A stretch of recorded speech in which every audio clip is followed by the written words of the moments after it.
ભારતમાં ખરેખર જેની ચર્ચા થવી જોઈએ અને જે પ્રજાતંત્ર લોકશાહીના સંદર્ભમાં છે કે ભારત યુવાનોનો દેશ છે. એ આપણે 1947થી એક વિષય હતો એ સમયના નેતાઓ સામે કે સ્વતંત્ર ભારતનો વહીવટી વ્યવસ્થા જે છે એમાં યુવાનો હોવા જોઈએ. યુવા નેતૃત્વ સિવાય કોઈ પણ સમાજ, કોઈ પણ દેશ પ્રગતિ કરી શકતો નથી. એ અર્થમાં આજે આપણા વિસ્તારના પ્રબુદ્ધ યુવા નેતૃત્વમાં સક્રિય, શૈક્ષણિક, સામાજિક રીતે ખૂબ જ કાર્યદક્ષ એવા યુવા અગ્રણી ડૉક્ટર દિનેશભાઈ દેસાઈ આપણી સાથે છે. તો આપણે દિનેશભાઈ, એક વાત એવી છે કે વર્તમાન સમયમાં અનેક જાતની વિસંગતતા, વિષમતાઓ આપણા પ્રજાતંત્ર લોકશાહીની સામે છે અને એની સામે વહીવટી શિથિલતા ગણો, રાજકીય શિથિલતા ગણો, સત્તાધીશોને કે જે કંઈ ગણો, તો એમાં આપણને એવું લાગે છે કે યુવાનો હોય તો યુવાનોમાં જે સંવેદના હોય, પ્રજાતંત્ર લોકશાહી માટે, સમાજ માટેની, દેશ માટેની જે સંવેદના હોય, એના આધારે એ બહુ સારા કાર્યદક્ષતાથી કાર્ય કરે અને એનું જે પરિણામ છે, જે લોકોને જોઈએ છે, દેશને જોઈએ છે, એ મળી રહે. જી જરૂર. દાદાએ આપણને જે વાત કરી તો કે ભારત એક વૈદિક સંસ્કૃતિ ધરાવતો દેશ છે અને વિશ્વમાં સર્વપ્રથમ જ્યારે આપણે બધા જો વિભાગોમાં એમ ડિવાઈડ થઈ ગયા, એ પહેલાં પણ એક જ માનવ સંસ્કૃતિ મૂળમાં કાર્યરત છે. અને માનવ સંસ્કૃતિની વાત કરીએ તો વેદો ઉપનિષદોમાં આપણને એના ઘણા દ્રષ્ટાંતો પણ પ્રાપ્ત થાય છે. એની સાથે સાથે મહાભારતની વાત કરીએ તો મહાભારતમાં એક એવો યુગ પુરુષ શ્રી કૃષ્ણ, જે આપણા બધાનો આદર્શ અને પૂજનીય છે, તો કે એમને એમના જે વક્તવ્ય, એમના જે વર્તન અને એમનું જે જીવન, એ જીવનની જે અવસ્થાઓ, બાલ્યાવસ્થા, યૌવનાવસ્થા, બરાબર, અને એ અવસ્થાઓમાં કરેલા એમને કાર્યો, બરાબર, એના થકી આપણને એવું જ જાણવા મળે કે યુવા ધન અને યુવાન એ આ દેશ માટે અને આ રાષ્ટ્ર માટે અને માનવ સમુદાય માટે એક અવિભાજ્ય અંગ છે. અવિભાજ્ય અંગ એટલા માટે કે જ્યારે માણસને ટટ્ટાર અવસ્થામાં અથવા સીધા અવસ્થામાં બેસવું હોય ત્યારે એના કરોડરજ્જુના પાયા બધા મજબૂત હોવા જરૂરી છે. તો કે આ દેશ માટે જે લોકતંત્રની વાત કરી છે, જે સંવેદનાઓની વાત કરી છે, જે લાગણીઓની વાત કરો છો, એમાં પણ આ યુવાન એ એક કરોડરજ્જુ સમાન છે. બરાબર. તો જો તમે એને અવગણશો કે એને કોઈ સાચા રાહ પર તે એની જે ઈચ્છાઓ, એના જે વિચારો છે એને અનુકૂલિત નહીં થાવ તો કોઈ સારું પરિણામ મેળવી શકવાની શક્યતાઓ ક્યાંય દેખાતી નથી. અને રહી આઝાદીની વાત કરી ત્યારે તો આઝાદી બે પરિપ્રેક્ષ્યમાં લેવાય, એક હિંસાના માર્ગે અને એક અહિંસાના માર્ગે.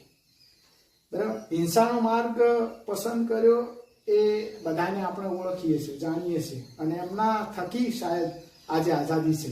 અને એ યુવાધન હતું. ભગતસિંહની વાત કરો, બરાબર, ચંદ્રશેખર આઝાદની વાત કરો, કે સત્યાગ્રહમાં જોડાયેલા તમામે તમામ યુવા ધનની વાત કરીએ, એમાં માત્ર પુરુષો જ નહીં પણ સ્ત્રીઓ પણ એમાં બહુ મુખ્ય ભૂમિકાઓ ભજવી છે. અને યુવા અવસ્થા જ એવી છે કે જે યુવા અવસ્થામાં કોઈ પણ કાર્યને પરિપૂર્ણ કરવા માટેની આપણે ધગશ અને એક જુસ્સો મળી રહે છે. એટલે લોકતંત્રમાં અને લોકશાહીમાં યુવાનોનું મહત્વ જો ઘટશે તો આપણને એ ચિંતા વ્યક્ત થાય છે કે ભવિષ્ય આપણું ઉજળું જો કરવું છે તો યુવાનોને ચોક્કસ પ્રમાણમાં સ્થાન મળવું આવશ્યક છે. એક એવો વિષય પણ ચાલે છે દિનેશભાઈ, ભારતના હાલ પ્રબુદ્ધ નાગરિકો જે છે એ લોકો એક એવી વાત કરે હમણાં ગયા વર્ષમાં, જે દીનદયાલ શોધ સંસ્થાન છે એમાં, કે ભારતના યુવાનોને જે ગતિશીલતામાં માને છે એવા યુવાનોને પૂર્ણ સ્વરૂપનું જે એને શિક્ષણ છે એ વિના મૂલ્યે મળે તો એનો દેશ ઉપર કઈ બોજો આવ્યો લાગતું નથી. આપને લાગે છે એવું કે યુવાનોને હાલ એનું જે શિક્ષણ છે એ તમામ શિક્ષણ વિનામૂલ્યે મળે તો એના ભારત સરકાર ઉપર કઈ વધારાનો બોજો આવ્યો લાગે છે? ના, ક્યાંય એવું લાગતું નથી. અને કોઈ પણ રાષ્ટ્ર અથવા કોઈ પણ દેશને જો મજબૂત બનાવવો હશે તો એમાં પાયાની વસ્તુ શિક્ષણ છે, અને શિક્ષણ એ સંપૂર્ણ મફતમાં હોવું જોઈએ. એના કોઈ ફીઓ કે ફીના ધોરણો ના હોવા જોઈએ. અને આ આજકાલનું નથી.